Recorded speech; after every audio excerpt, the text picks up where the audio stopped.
just quickly again go over the inter-arrival times that we discussed in the last lecture, and then I obtained the distribution for inter-arrival times. So, we already showed that f x 1 t is lambda e raised to minus lambda t. That means, the x 1 denotes the arrival time up to the first event that occurs. So, therefore, that is exponential. That means, the interval is lambda, the interval for the first has exponential with distribution with parameter lambda. Then, if you want to now compute for x 2, then let us look at the probability x 2 greater than t when x 1 is equal to s. So, here you see again the idea is that the first interval the first event occurred here, and now so this was your x 1. Now, this time is denoted by x 2, and we are saying that this is greater than t. So, if this time is greater than t, that means there is no arrival in this time, and so you are looking at probability x 2 greater than t conditioned on x 1 being s. But since we have shown already that the inter-arrival times are exponential, and so they are memoryless, and therefore, it does not matter. See, this probability will remain the same whether it is here or anywhere. So, it does not matter when the first event took place, the probability, the conditional probability is the same as the probability x 2 greater than t. So, this is the memoryless property that we have already shown. So, therefore, this is equal to this, and here the same thing, probability s comma s plus t is 0 given that x 1 is s. So, therefore, this is equal to probability that there are no arrivals in the time interval s comma s plus t, and that probability is e raised to minus lambda t.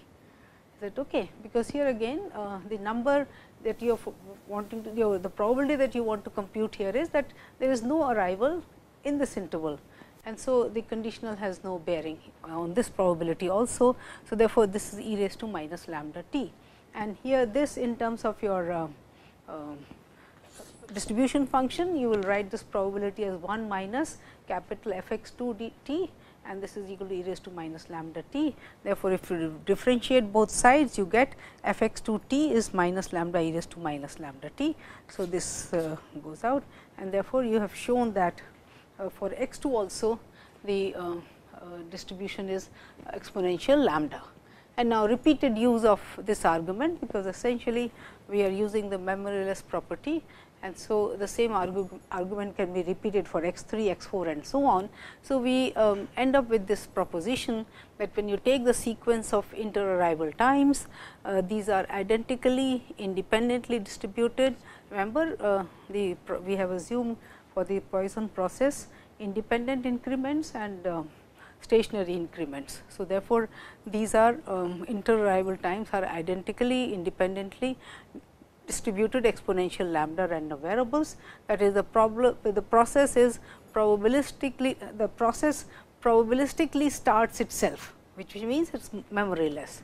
Every time event occurs, it starts itself again. So, there is no memory as to when the last event occurred, it just starts afresh from after an event. So, when you start counting the inter-arrival times, it rejuvenates itself again. Okay. Now, just a word about the parameter lambda. So, you see, because this is exponential lambda, so expectation of x I will be 1 upon lambda, and I mean the theory about exponential distribution does not say anything about lambda as long as lambda is greater than 0. So, lambda can be any positive number. Okay. So, here before I come to that, see, a high lambda corresponds to a small average of waiting time, right. If lambda is large, then 1 upon lambda, which is the expected value, is small, and so it is saying that this is the average of the inter-arrival times. So, that means, if the average is small, then the arrivals will be occurring in small intervals, right, because the expected value is small. So, when lambda is high, it corresponds to a small average of waiting time between two consecutive occurrences. Yeah. So, we were saying that when lambda has a large value, the corresponding expected value will be a small number, and so that would mean that the interarrival times are smaller in the small in the sense that the average is small. So, therefore, the arrivals are occurring at smaller intervals, right. And in any case, lambda is called the intensity of the process. So, there is no therefore, it simply says that lambda measures the. So, if lambda is small, then this will be big.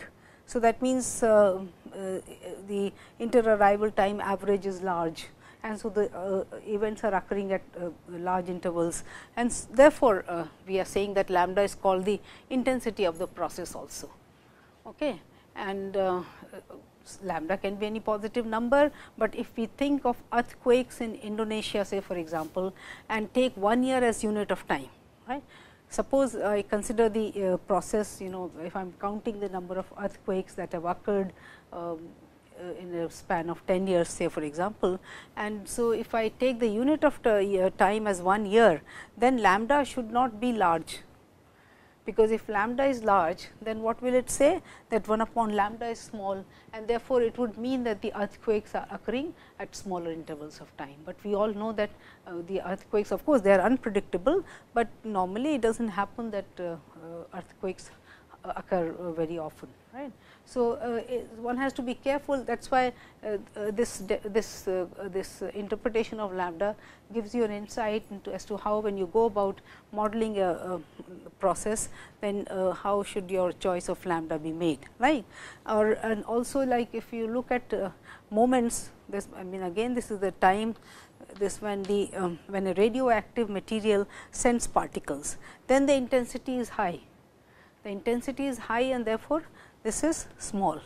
So, the particles spread, radioactive particles spread very fast, and so if you are counting at any point of this thing, how often the particle is arriving, then the interarrival times will be small, and therefore, this will be small. So, lambda would be high. So, that is why. So, just to give you an idea, and then you can look at many different examples and see how the value of lambda will reflect the interarrival averages, right. Okay. Similarly, you want to look at the parameter lambda t. So, lambda t is the number of events. So, this is actually on the average the number of events in time t, in time period t. On the, so, this is your mean arrival rate. So, now number of events in two disjoint time intervals are independent. Okay. Just now we said now that they are independent increments. So, therefore, if you look at the arrival in between 0 and 1, it is Poisson lambda, then this is Poisson lambda between 1 and 2. Now, if you look at the time interval 0 2, then it will become Poisson 2 lambda, because again from now, by now we have by so many different methods shown you that if two random variables x 1, of course, here x 1 is Poisson lambda, x 2 is Poisson lambda, then x 1 plus x 2 would be again Poisson 2 lambda, the parameters get added, right. So, therefore, 0 2 would the number of arrivals will be Poisson 2 lambda. So, therefore, in 0 t it will be Poisson lambda t. This is the whole idea, right. So, occurrences are okay. Yeah, so this is the important thing, and therefore, in time 0 t we will say that the arrival rate is lambda t, Poisson lambda t. This is the whole idea. Of course, t can be fractional and so on. So, one can again interpret in the same way.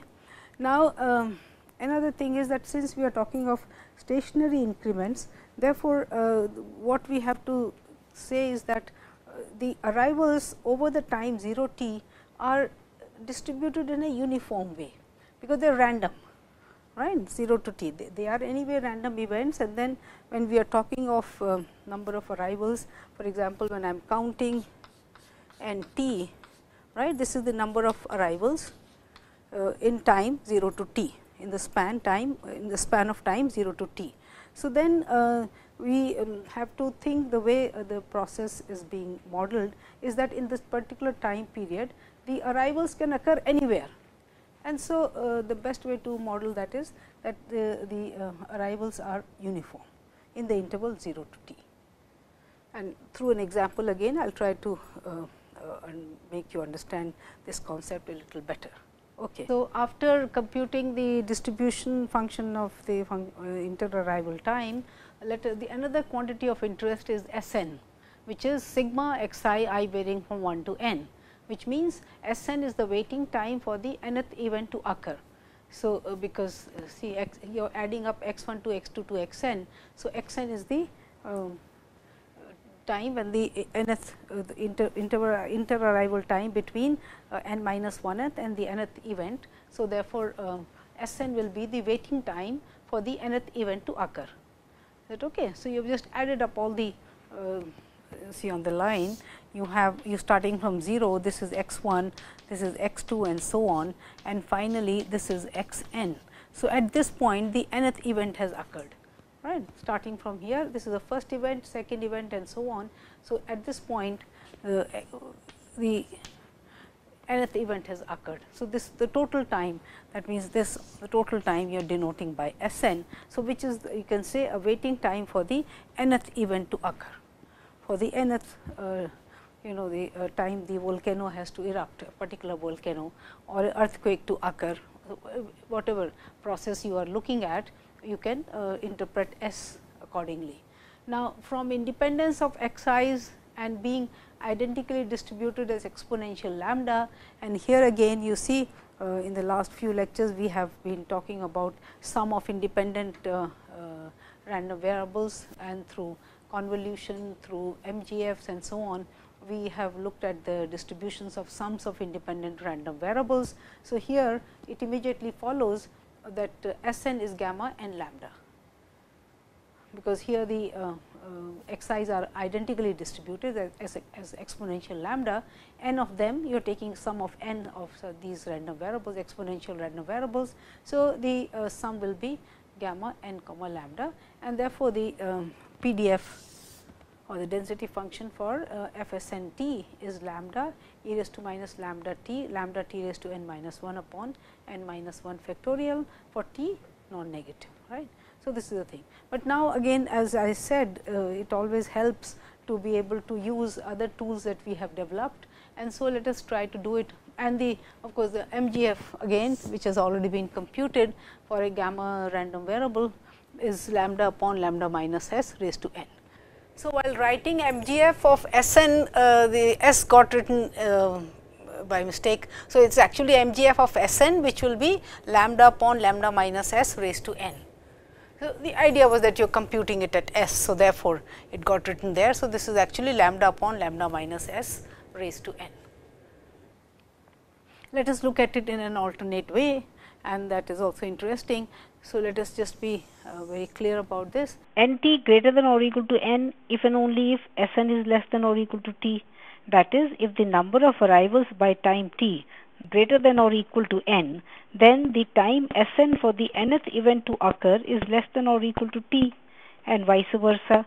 That is, if S n is less than or equal to t, then it will imply that n t must be greater than or equal to n.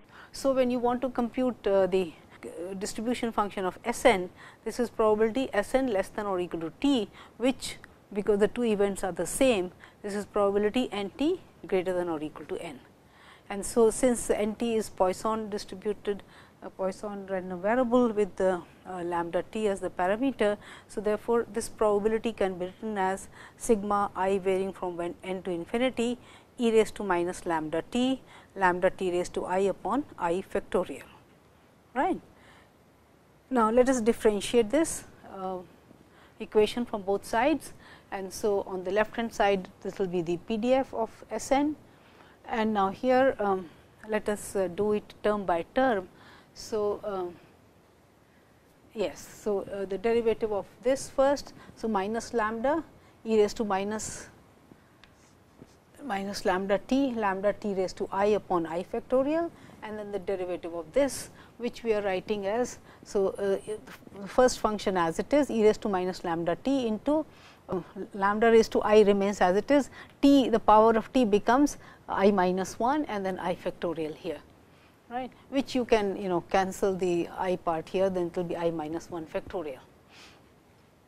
So, and e raised to minus lambda t I have taken outside, then this summation from n to infinity.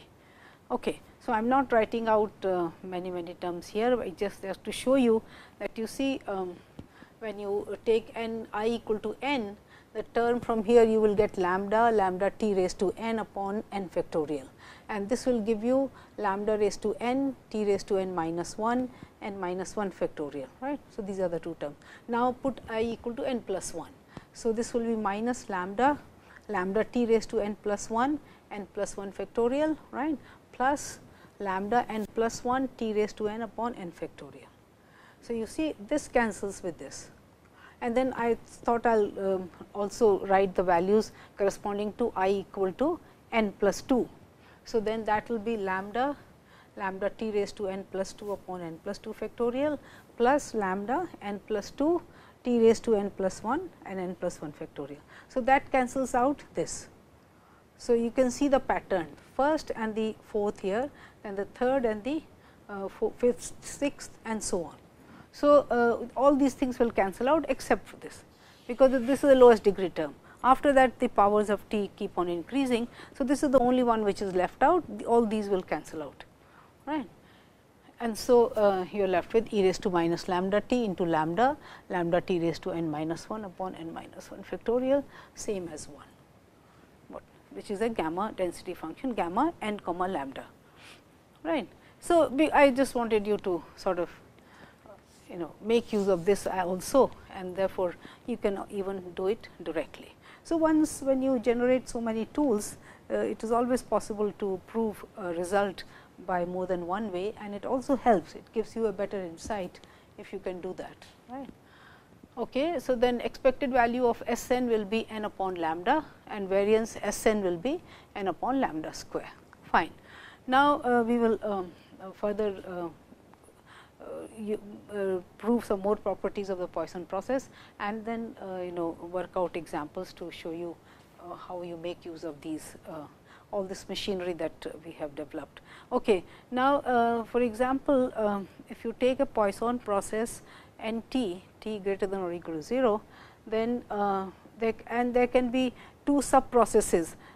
If you remember, while discussing the joint MGF, I talked about Poisson process, and then I said that if all the events that are occurring are being counted, then the probability of an event being counted was p, and event not being counted was 1 minus p. And then I showed you through the MGF that each of these processes again would be a Poisson.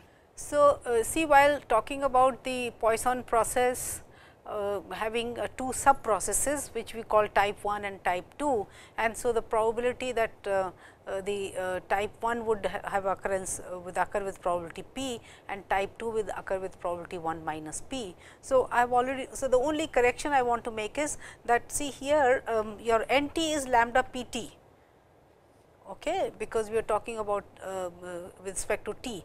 So, then we are talking of arrival time, arrival rate in the interval 0 to t. So, now here similarly your n 1 t will be then Poisson, and this we showed through MGF process, we showed that it can be both will be again Poisson. So, these sub processes n 1 t would be Poisson lambda p t, and n 2 the process type 2, which will be, so the random variable is n to t, will be Poisson lambda 1 minus p t. So, we have to attach. So, what I wrote in the lecture was without the t part everywhere here. So, this is what the correction is being made, otherwise I have explained what we mean by these sub processes and so on in the lecture itself. So, exactly the same thing, but here again I will do this, I will try to prove the same result by using the machinery that the definitions that we have made here. I will try to do that, okay, because the MGF thing we know. So, here it is same thing, is saying that there are two types of, that means you may be considering let us say immigrants from another country, and the immigrants may be Hindus, Muslims, whatever it is. So, therefore, the total process of immigrants coming from another country may be a Poisson process, and then in that the kinds of people that are arriving, you may want to separate them into two streams. One may be, let us say, Hindus, the other may be Muslims. So, there will be type 1 arrival, and the probability of one of the immigrants being a Hindu is probability p, and the 1 minus p is the probability of the immigrant being Muslim. So, then p. So, we will now prove it in a different way, okay, in an alternate way. So, as I said, the proposition is that there is a Poisson process, and n t is the number of arrivals in time up to time t. Then, if there is type 1 and type 2 processes, sub processes, and so type 1 process, that means the type 1 event occurs with probability p, and and the type 2 event occurs with probability 1 minus p. We want to show that n 1 t is Poisson with lambda p as the parameter, and n 2 t is Poisson with parameter 1 minus p lambda. We want to show this, okay. And as I told you that we have already shown this result using MGFs, joint MGF, but let me do it through. So, we will show that n 1 t greater than 0, this satisfies your definition 2, which remember we said is more easily verifiable. And so, let us do it quickly. Since n 0 is 0, this implies n 1 is 0, because your n t is n 1 t plus n 2 t. If this is 0, then both of them must be 0. So, n 1 is 0. Now, the other part is that independent and stationary increments. So, which can also be easily seen, because if I condition this by fixing n t equal to n, then the arrivals here are also they only depend on the length of the interval and are independent of what has occurred before. So, that is they are memoryless. So, by conditioning also you do not change the independent increment property and the stationary increment property. So, therefore, n 1 t satisfies both. Now, we just want to show that your probability n 1 h equal to 1. So, the property 3 should be satisfied. Now, let us just look at this event. So, if type 1 arrival in time h is 1, then we can write this, break up this event as saying that n 1 h is 1 given that n h is 1. So, total arrival is 1 and then n 1 is 1. And so, this will be condition this into probability that n h is 1, right, or probability n 1 is h and n h is greater than or equal to 2. So, these are the two possibilities, right, because either n h 1 has is 1 or n h 2 is greater than or equal to 2. So, this will be this into probability n h greater than or equal to 2. So, I like the proof, because just by basic definition of the process we are able to show this result. So, here see n 1 h is p, right, and then probability n h equal to 1 is because n is anyway a Poisson process. So, it already satisfies the definition. So, therefore, probability of n h equal to 1 is n h plus order h. This when given that there is one arrival. So, then n 1 h the probability is p, right, plus now again here arrival n 1 h is 1. So, that probability is p, and then n h greater than or equal to 2, n satisfies the condition 4 also. So, therefore, order h, right, and so this will be lambda p h plus order h, because p, see remember when you say a function is of order like this, then constants are all allowed, because it is only the power of h which is important. It is higher power, and so as h becomes smaller and smaller, this goes to 0. So, therefore, that p gets absorbed here, and therefore, this is it. So, this is what, yeah. So, therefore, this satisfies definition, because lambda p is the probability now of arrival. So, therefore, this will be lambda p into h, right, and this n 1 h is greater than or equal to 2 is satisfied, because this probability is less than or equal to probability of n h greater than or equal to 2, right, by the definition, because n h is n 1 h plus n 2 h, and since this is order h. So, this has to be also order h. So, nice simple proof and I like it. Of course, we have already done it through the MGF method, but that was for a general situation. Now, here we are doing it for a Poisson process. Okay. So, therefore, the type 1 and type 2, that means if you have sub processes, and certainly this can be extended to more than 2 sub processes. So, if you have more than 2 sub processes, each of them, and so of course, some of the probabilities must add up to 1, which it will, and therefore, you can say that all the sub processes will be independent. Okay, now, how do I show that n 1 and n 2 are independent? That part is also there. That n 1 and n 2 are independent. Once we have shown, and similarly by the similar argument, you will show that n 2 h is also Poisson with parameter lambda into 1 minus p. And now, you can use the joint MGF method to show that they will be independent. So, this method I used to show that n 1 t will be Poisson with lambda p as the parameter, and n 2 will be Poisson with parameter lambda into 1 minus p. To show independence, you can use the MGF method. Okay. So, let us look at this example. Suppose that people from Bangladesh migrate into northeastern states of India at a Poisson rate of lambda equal to 5 per day. Okay. So, the question asked is, what is the probability that the expected time until the 15th immigrant arrives? So, what is the probability that the expected time until the expected time that the 15th immigrant arrives?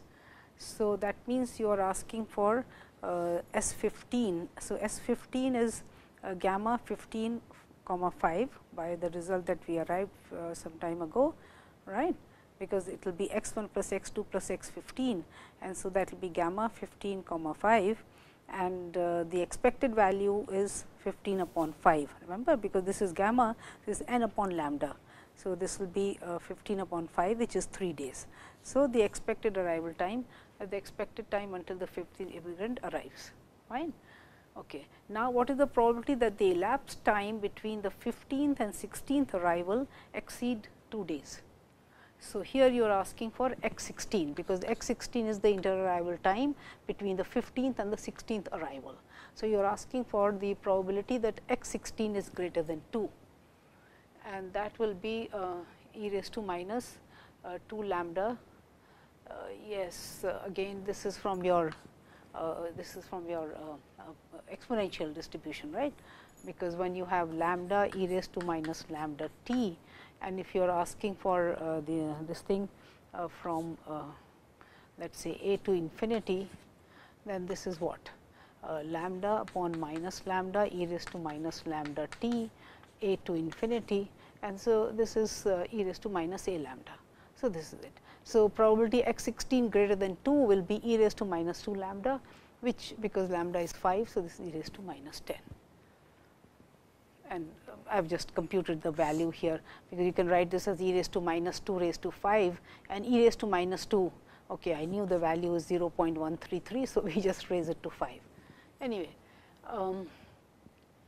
now if a Bangladeshi immigrant is a Hindu with probability 1 by 10, then what is the probability that no person of Hindu origin will migrate to northeastern region in the month of March? Just to show you the use of the what we just discussed. So, here that means it is lambda p t. So, lambda is 5, p is 1 by 10, and the time is 31 days, March has 31 days. So, therefore, the no Hindu will arrive in that period, again will be e raised to minus lambda t p, which is e raised to minus 31 by 2, and so you can compute this number. So, this is the whole idea, and then of course, we will look at some more properties of the Poisson process and work out a few more examples. Yeah, now let us look at this example where we are trying to compute the conditional distribution of n s given that n t is n. So, given that n arrivals are there in time 0 t and s is less than t. So, now you want to look at the conditional distribution of n s given that. Yeah, see through all these examples I am just trying to familiarize you more with the working of the process and the machinery that we are developing. This is the whole idea, and in the process it makes the subject quite interesting. Okay. So, the solution is that and then of course, it is being asked, do you recognize this distribution? Once you obtain the conditional distribution, the question asked is, do you recognize this distribution? Okay. So, you are given that n t is n, you have to find the probability that n s is equal to k, given that n t is n, right. So, now that means if up to time 0 s the arrivals are k, and up to time t the arrivals are n. So, obviously, the number of arrivals in time t minus s is n minus k, right. That is how it will make up the number of arrivals up to time t as n. So, up to time s the number of arrivals are k, and then in the interval s to t, which is the interval length, and by now we know that we just have to worry about the length of the interval and not exactly where that interval is occurring. So, the number of arrivals in time t minus s is n minus k. So, when you write down this probability, probability n s equal to k, given that n t is n, this you can write as probability n s is k and comma n t, the joint probability of n of t minus s is n minus k, conditioned on the n t equal to n. And since again from the independent increment property for the disjoint intervals, or for s and t minus s, the probability can be written as a product of these two probabilities. So, therefore, this will be the product of these two probabilities, the numerator, and the denominator will be probability n t equal to n. Okay. So, I hope this is clear. So, therefore, e raised to minus this probability is e raised to minus lambda s raised to k upon k factorial, and this probability will be e raised to minus lambda t minus s raised to n minus k upon n minus k factorial, divided by e raised to minus lambda t raised to n upon n factorial. Okay. So, as long as this part is clear, that once this probability, of course, I can write in this way, and then this I can write as a product of these two probabilities. Okay. And so, now you see that this is e raised to minus lambda s, and here you get e raised to plus lambda s, which cancels out. Then e raised to minus lambda t, and in the denominator you have e raised to minus lambda t. So, the e terms all cancel out, right, and you are left with so this n factorial will come in the numerator. So, the first term that I have written is n factorial upon k factorial n minus k factorial, this I have put together, and then you have lambda s raised to k and lambda t minus s raised to n minus k divided by lambda t raised to n. So, this is what I have written here. Okay. So, this whole expression simplifies to this. Yes. And now, here what you can do is, see again the lambda raised to k and lambda raised to n minus k is lambda raised to n, which cancels with the lambda raised to n here. So, you are left with s by t raised to k. Now, the t raised to n, I can write this as k plus n minus k. So, the k t raised to k couples with this, which is s upon t raised to k, and this here will be 1 minus s upon t raised to n minus k. So, we see that now you can recognize this. If you treat p equal to s by t, then this is a binomial probability when you are choosing k items out of n. That means, you are asking for k successes out of n trials and n independent trials, and your probability of success is s by t. The more important thing is that this whole expression, that the conditional distribution is independent of lambda. That means, no matter what the parameter of the Poisson process is, this conditional probability is independent of lambda. It is only dependent on the length of the time intervals. That means, here it was n s and there it was n t. So, that s and t. So, I am sure there are many more interesting implications of this result. Okay. But again, you can get it nicely by just using the definitions and so on. Now, let me again take up this interesting optimization problem. and here again the machinery is not very complicated. Suppose that items arrive at a processing plant in accordance with the Poisson process with rate lambda. So, that means the items are arriving at the at the gate of the processing plant, and the arrival process is Poisson with rate lambda. Now, at a fixed time all items are dispatched from the system. So, the items get processed, and after a time t, when they all collect, they are dispatched to from wherever they came. Now, the problem is to choose an intermediate time t belonging to 0 comma t, at which all items in the system, that means all the items which have been processed by time small t, they get dispatched, and then the remaining which get processed from time t to capital T, they will be after being processed, they will be dispatched.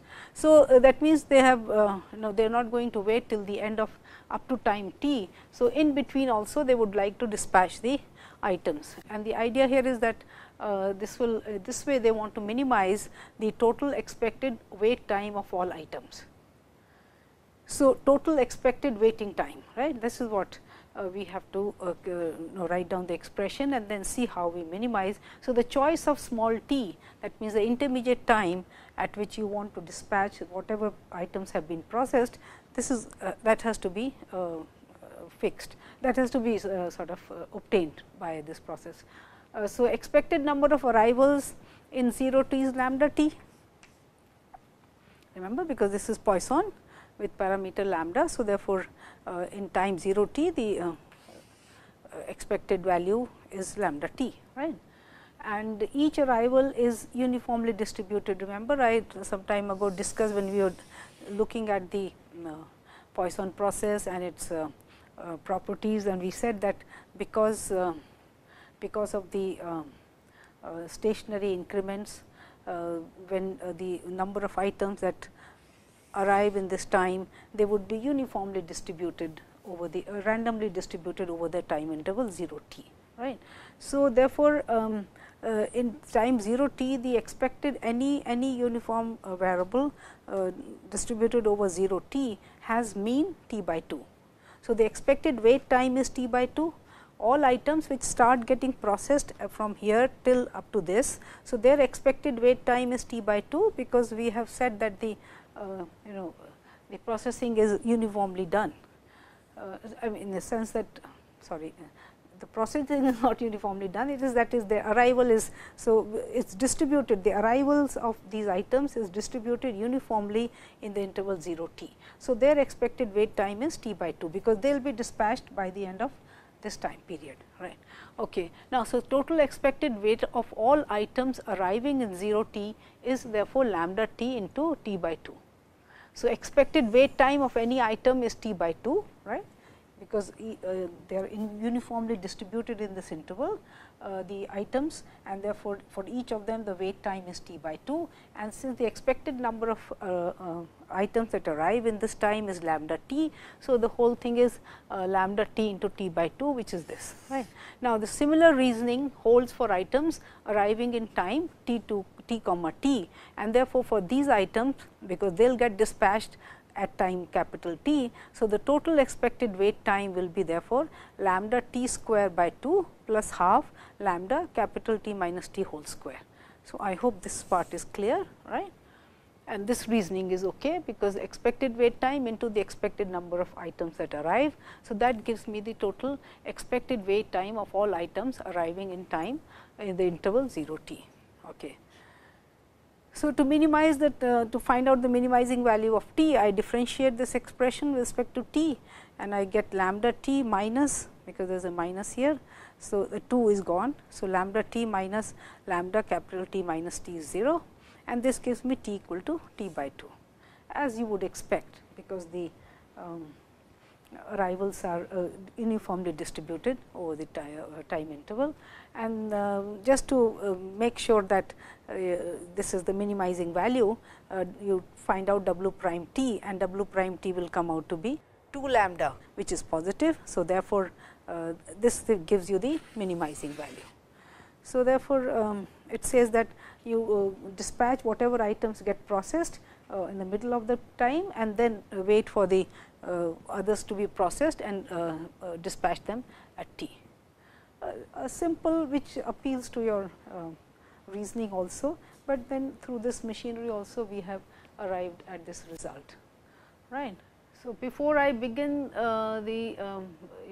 talking about queuing models, I thought I will finish off the lecture on Poisson processes with this example on exponential distributions, because it is somehow related and part of it, right. And so, and this would be the right place to talk about it, because we have talked of exponential of the Poisson process, and we have talked of people, expected number of people in the system and so on. And then because the inter-arrival times had, we have shown that each of them were identically independently distributed as exponential random variables. So, I thought this would be also this can be part of it. So, here the whole idea is that, and of course, this is a simple example on the memoryless property of the exponential distribution.